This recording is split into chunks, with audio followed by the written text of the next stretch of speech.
Nesse vídeo, nós vamos explorar um conceito muito importante que se chama Box Model, ou o modelo de caixa da folha de estilos em cascata. Todo o elemento HTML pode ser considerado como uma caixa. Esse termo ele é então usado para a gente tratar o layout, né? E ele é composto por esses elementos, né, de conteúdo, de uma margem interna, uma borda e uma margem externa. Nesse conceito de caixa, eu trato os quatro lados da caixa de forma independente ou de forma integrada. Posso usar sempre os valores em pixels relativo ao topo, à direita, ao inferior, à parte inferior e à esquerda, exatamente nessa ordem. Então, se eu quero alterar só a margem superior de uma caixa, eu vou usar margin top. Se eu quero usar a margem interna de uma caixa, só da direita, eu vou usar lá o padding right. Então, assim eu atribuo valores específicos para estilizar uma ideia de caixa. Nesse exemplo aqui, então, a gente tem uma espécie de um layout, onde tem alguns conteúdos que foram estilizados fazendo uso dos conceitos da caixa, né? Então, por exemplo, pode ser um H1 com margem interna superior e inferior, um espaçamento, né? Uma borda e uma margem externa. Então, eu estou manipulando essas propriedades, né? Tipo bording top, margin right, margin left, margin bottom, e também o padding, que é a margem interna, e uma espessura para a borda. Isso, para cada bloco, eu posso fazer exatamente da mesma forma. Tá? Então, detalhando um pouquinho mais esses conceitos, né, a margem, ou margin, é essa área que limpa em volta da borda. Né? Eu não consigo atribuir uma cor de fundo para essa área, que vai além da borda. Só dentro da borda, né, que é a parte do padding, que é a área que fica entre o conteúdo e a borda. Então eu posso aumentar a distância da margem nos quatro lados e posso alterar a estrutura, a espessura da borda, a cor da borda e também a área entre a borda e o conteúdo. Então, para manipular a largura e altura dessas caixas, eu uso esses comandos, esses parâmetros width e height, sempre com a especificação em pixels, né? Eu consigo então configurar uma largura e uma altura específica para uma caixa qualquer que eu crie.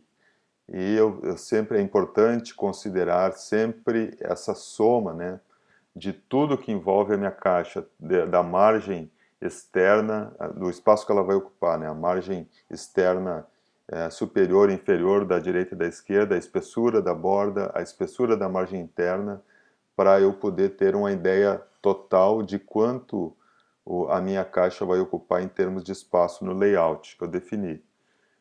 Então, aqui nesse exemplo, a gente tem uma caixa qualquer que não tem nome, né? Não tem nenhum seletor aqui, mas que tem essas configurações, né, de 250 pixels de largura, uma margem interna, um padding de 10 pixels, né, nos quatro lados, uma borda de 5 pixels e uma margem externa de 10 pixels. Né? Então, na largura eu tenho que acrescentar a soma, né, 10 e 10 da direita e da esquerda, para cada elemento aí de margem, e borda 5 pixels da direita e esquerda também, nesse caso. Tá? Então, essa é uma ideia geral para a gente considerar esse conceito de caixa. Então, aqui a gente tem um exemplo de uma página qualquer aqui, simples, de demonstração, que tem esse box model implementado. Se a gente olhar no código, a gente vai ver o que está controlando isso aí. Então, aqui eu tenho um HTML, um CSS na mesma pasta. O ideal é que a gente coloque separado, então eu vou jogar a folha de estilo para dentro da pasta CSS. E se eu carregar agora, eu perdi o meu estilo, né? Porque o navegador não encontrou.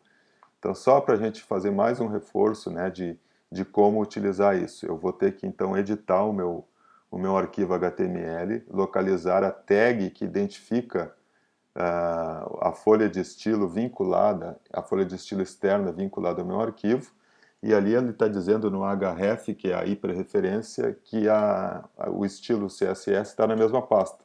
Mas como eu coloquei lá numa pasta chamada CSS, eu preciso dar o mesmo caminho. Então, atribuo ali CSS, o caminho correto, e aí eu venho ali, atualizo o arquivo e tenho de volta o meu estilo agora separado, mais fácil para fazer a manutenção. E nesse estilo eu vejo então cada formatação ali atribuída, né?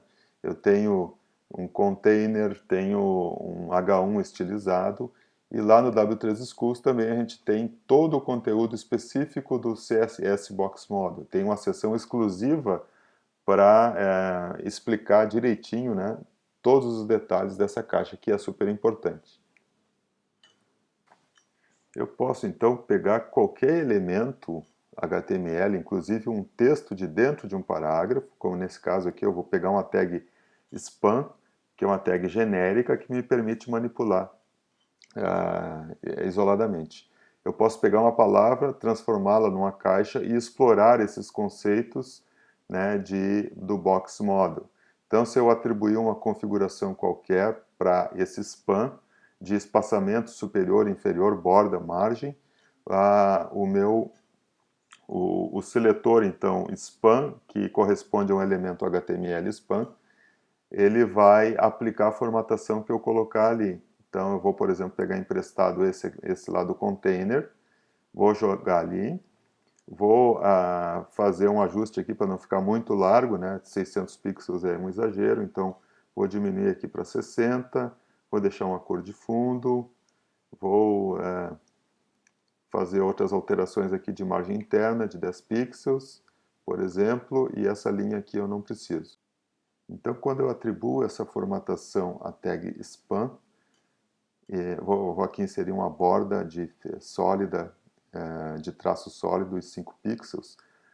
O navegador, quando carregar o HTML e importar toda a configuração da folha de estilo, ele vai aplicar. Então, se eu atualizar a página ali, eu vou ter aquele estilo do spam aplicado numa palavra qualquer, né? Retirei do meio de um texto.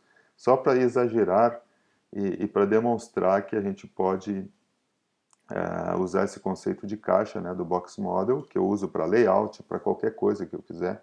Eu posso alterar, por exemplo, a largura da minha caixa amarela ali, que eu tenho no HTML um container, né, e ele está ali configurado com 600 pixels, né, a largura máxima, e centralizado.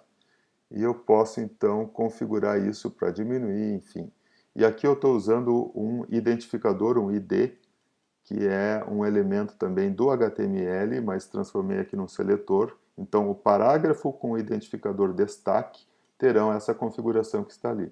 No meu caso aqui eu tenho um P e eu faço a chamada dessa forma, né? ID destaque, que foi o nome que eu criei, ele será formatado exclusivamente, sendo que o ID eu só uso uma ocorrência na página. A mesma ideia também é usar uma classe da folha de estilo, que é uma formatação que eu consigo reusar em mais de uma vez na mesma página HTML. Então ali a minha div id container é a área toda amarela que está com 600 pixels de largura. Eu posso, por exemplo, alterar a largura, posso alterar a cor desse container aqui, que tem esse identificador, né? Div é uma caixa que a gente chama, né? Então, por exemplo, eu posso alterar uma coisa qualquer. O que está centralizando ela na página é essa linha aqui, que tem dois comandos, né? Um para inferior e superior e o outro automático. Então, 0 em cima e embaixo e automático na esquerda da direita, né? E na direita. Como ele é menor do que a janela, o navegador vai se encarregar de fazer a divisão exatamente no centro. Então, se eu diminuir aquele valor para 500, de 600 para 500, eu já tenho uma redução aqui da minha janela. Então, essa é uma ideia geral de como usar o Box Model, está lá no W3 Schools, tem o tutorial e vale a pena a gente seguir para entender o conceito.